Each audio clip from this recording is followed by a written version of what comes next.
നിമിഷ Joseph C Mathew, രണ്ടാമത്തെ വിഷയം കേരളം വ്യവസായ സൗഹൃദമായോ എന്നുള്ളതാണ്. ശശി തരൂർ ചൂണ്ടിക്കാണിക്കുന്നത് മുമ്പ് കേരളത്തിൽ ഒരു വ്യവസായം തുടങ്ങാൻ എടുക്കുന്ന ആവറേജ് സമയം എന്ന് പറയുന്നത് 236 ദിവസമായിരുന്നുവെങ്കിൽ ഇപ്പോൾ അത് 2 മിനിറ്റ് കൊണ്ട് പറ്റും എന്ന് വാണിജ്യമന്ത്രി, വ്യവസായ മന്ത്രി പറഞ്ഞിട്ടുണ്ട് എന്നുള്ളതാണ്. ആ നിലയ്ക്ക് കേരളം പ്രോ ബിസിനസ് ആയി മാറിയിരിക്കുന്നു എന്ന് കോൺഗ്രസിന്റെ MP ചൂണ്ടിക്കാണിക്കുന്നു.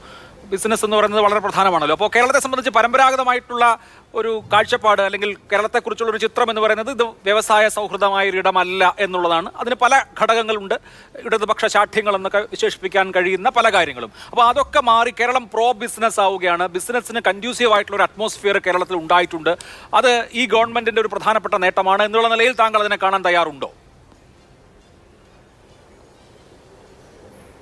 അഭിലാഷ്, അതിനു മുമ്പ് ഒരു കാര്യം പറയട്ടെ. ഈ നമ്മൾ IT രംഗത്തൊക്കെയുള്ള, പ്രത്യേകിച്ച് ഇപ്പോൾ ഈ സ്റ്റാർട്ടപ്പുകളെ സംബന്ധിച്ചുള്ള കാര്യത്തിൽ ഇപ്പം നേരത്തെ ശ്രീ ജോയി പറഞ്ഞ പോലെ ഞാനും 2004 ഞാൻ നേരത്തെ പറഞ്ഞ പോലെ എനിക്ക് സ്ഥാപനം തുടങ്ങുമ്പോൾ എനിക്ക് എല്ലാ തരത്തിലുള്ള സപ്പോർട്ടും, എൻ്റർപ്രണർഷിപ്പ് കുറവുള്ള ഒരു വ്യക്തിയാണ് ഞാൻ. അത് പലപ്പോഴും നിങ്ങൾക്ക് സംസാരത്തിലും മനസ്സിലാവുമായിരിക്കും. പക്ഷേ അത് എല്ലാ തരത്തിലുള്ള സപ്പോർട്ടും കൈത്താങ്ങലും എനിക്ക് ലഭിച്ചിട്ടുണ്ട്. ഞാൻ IT അഡ്വൈസറായി പ്രവർത്തിക്കുമ്പം ഒരു മേജർ ക്ലയൻറ്റ്, വളരെ മേജറായിട്ടുള്ളൊരു US ക്ലയൻറ്റ് വരുന്നതിന് ഞാൻ ആ ക്ലയൻറ്റിന് അഷ്വറൻസ്, സ്റ്റേറ്റിൻ്റെ സപ്പോർട്ട് ഉണ്ടാവുമെന്ന് പറയാൻ, അത് ഇവിടെ സ്ഥാപനം തുടങ്ങാൻ അവർ നേരിട്ട് വരികയല്ല, വേറൊരു പ്രൈവറ്റ് സ്ഥാപനത്തിൻ്റെ ക്ലയൻറ്റാണ്. ഞാൻ ഇൻഫോ പാർക്കിൽ പോയി അവരെ കണ്ടിട്ടുണ്ട്. ഇവിടുത്തെ പല മേജർ കമ്പനികൾ വരുമ്പോൾ ഇവിടുത്തെ മിനിസ്റ്റർ, ചീഫ് മിനിസ്റ്ററെയൊക്കെ കണ്ടിട്ട് ഗവൺമെൻറ് സപ്പോർട്ട് അഷ്വർ ചെയ്തിട്ടുണ്ട്. ഇത് ഞാൻ പറയുന്നത്, ഇത് നമ്മൾ തുടർച്ചയായിട്ട് നടത്തി വരുന്ന ഒരു ശ്രമമാണ്. അത് മുന്നോട്ട് കൊണ്ടുപോകുന്നു എന്നുള്ളത് സന്തോഷകരമാണ്. അത് അങ്ങനെ തന്നെയാണ് ചെയ്യേണ്ടത്, അതിൽ സംശയമില്ല. പക്ഷേ ഇത് ആദ്യമായിട്ടാണ് എന്നുള്ള രീതിയിൽ പറയുന്നത് തീർച്ചയായിട്ടും തെറ്റാണ്. ഞാനൊരു സംരംഭകൻ എന്നുള്ള രീതിയിലും എനിക്ക് പറയാൻ പറ്റും. ഞാനൊരു ഗവൺമെൻറ്റിൻ്റെ ഭാഗമായി അത് ചെയ്തിട്ടുള്ള ഒരാളെന്നുള്ള രീതിയിലും എനിക്ക് പറയാൻ കഴിയും. പിന്നെ ഈ കൊട്ടിഘോഷിക്കുന്ന, നിങ്ങൾ യഥാർത്ഥത്തിൽ ഓരോ ഗവൺമെൻറ്റുകളുടെയും കാലത്തുണ്ടായ IT വളർച്ച in terms of job, in terms of turn over നിങ്ങൾ എടുക്കേണ്ടതാണ്. നിങ്ങൾ ഈ വികസന വിരോധി എന്ന് വിളിച്ച VSൻ്റെ കാലത്താണ് ഈ മേജർ ഇൻവെസ്റ്റ്മെൻറ്റ് മുഴുവൻ നടന്നിട്ടുള്ളത്. അപ്പോൾ യഥാർത്ഥത്തിൽ സംരംഭകർക്ക് അല്ലെങ്കിൽ വ്യവസായങ്ങൾക്ക് വേണ്ടത് എന്താണ് എന്നുള്ളൊരു കാര്യമുണ്ട്. പിന്നെ സ്റ്റാർട്ടപ്പ് വില്ലേജിൻ്റെ കാര്യം നമ്മളിവിടെ പറഞ്ഞു. ഇത് തന്നെയാണ് സംഭവിച്ചത്. സത്യത്തിൽ അത് കേന്ദ്രത്തിൻ്റെ ഒരു ഫണ്ട്, ആ ഫണ്ട് വെച്ച് അവർക്ക് കൊടുത്ത മാൻഡേറ്റ് ഒന്നും കഴിയാതെ, അത് കൊടിയ അഴിമതിയാണ് അവിടെ നടന്നത്. പക്ഷേ നമ്മുടെ മന്ത്രിമാർ മുതൽ ജേർണലിസ്റ്റുകൾ വരെ അതെന്താണെന്ന് മനസ്സിലാക്കാതെ ഒരു കേന്ദ്രമന്ത്രിയുടെ കുടുംബവുമായിട്ടുള്ള ബന്ധത്തെ മിസ്യൂസ് ചെയ്ത് ഉണ്ടാക്കിയ ഒരു പ്രോജക്റ്റാണ്. ആ സമയത്തും സ്റ്റാർട്ടപ്പ് മിഷൻ ഇവിടെ ഉണ്ട്. Startup village was a private project അപ്പുറത്തുള്ളത്. അതിനെ കൊട്ടിഘോഷിച്ച് എന്തൊക്കെ റിപ്പോർട്ടുകളാണ് എഴുതിയതെന്ന് നിങ്ങളിപ്പോൾ ഒന്ന് തിരിഞ്ഞു നോക്കൂ. അത് സംഭവിക്കരുതെന്നാണ് നമ്മൾ പറയുന്നത്. പിന്നെ അഭിലാഷ് ചോദിച്ച ചോദ്യത്തിലേക്ക്, തീർച്ചയായിട്ടും എൻ്റെ വിചാരം ഇടതുപക്ഷ സർക്കാരുകളുടെ, ഇടതുപക്ഷത്തിൻ്റെ പെർസെപ്ഷനിൽ ഒരു മാറ്റം വന്നിട്ടുണ്ട്. അത് ഗുണമോ ദോഷമോ എന്നൊക്കെ ഉള്ളത് വിലയിരുത്തപ്പെടേണ്ടതാണ്.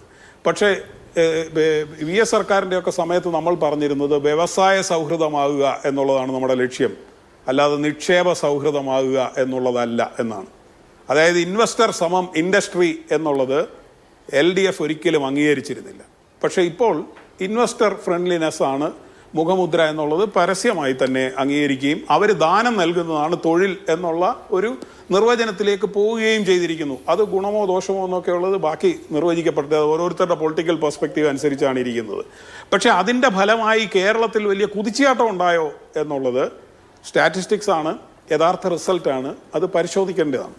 അപ്പം നമ്മൾ 2022-23 കാലയളവിൽ ഇവിടുത്തെ MSME എന്ന് പറഞ്ഞാൽ ഏതാണ്ട് മുഴുവൻ വ്യവസായങ്ങളാണ്. നമുക്കറിയാം 250 കോടിയിൽ താഴെയുള്ളതെന്ന് പറയുമ്പോൾ ഏതാണ്ട് 99% ഇൻഡസ്ട്രിയാണ്.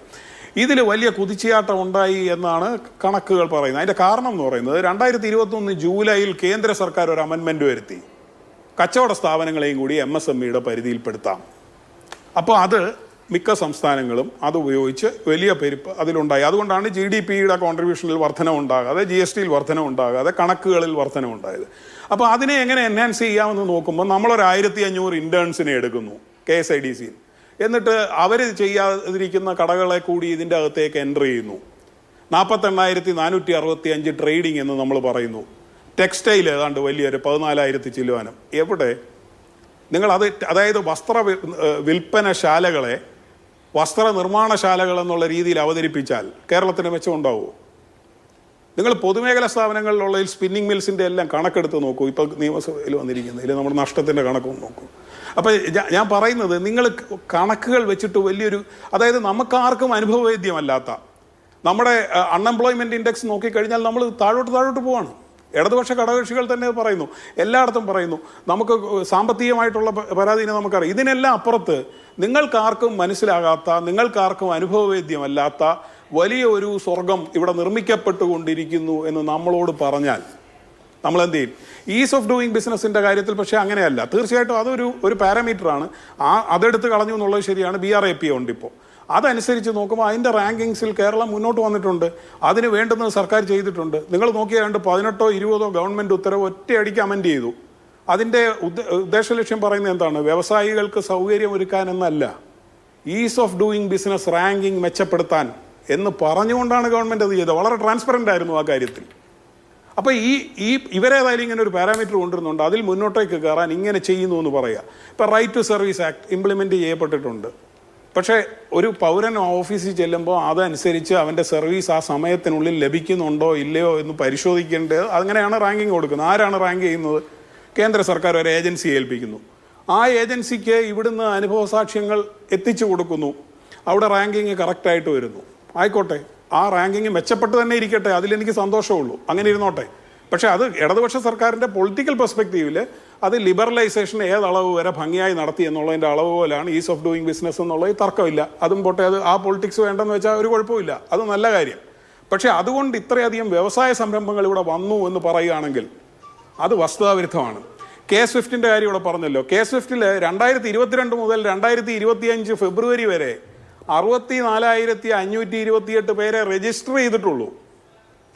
അതിൽ 2000 ചിലവാനം പേര് പുറകോട്ട് പോയി. എന്ന് പറഞ്ഞാൽ ഒരു വർഷം 20,000-ൽ താഴെ ആൾക്കാരെ രജിസ്റ്റർ ചെയ്തിട്ടുള്ളൂ.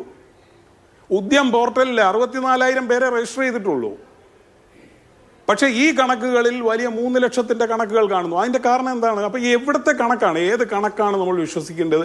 ഏത് വ്യവസായത്തെക്കുറിച്ചാണ് പറയേണ്ടത്? എനിക്ക് മാതൃഭൂമിയോട് ഉൾപ്പെടെ അഭ്യർത്ഥിക്കാനുള്ളത്, നിങ്ങൾ യഥാർത്ഥത്തിൽ ആ ലിസ്റ്റ് ഒന്ന് എടുക്കണം. ഒരു ജില്ലയുടെ എടുക്കൂ.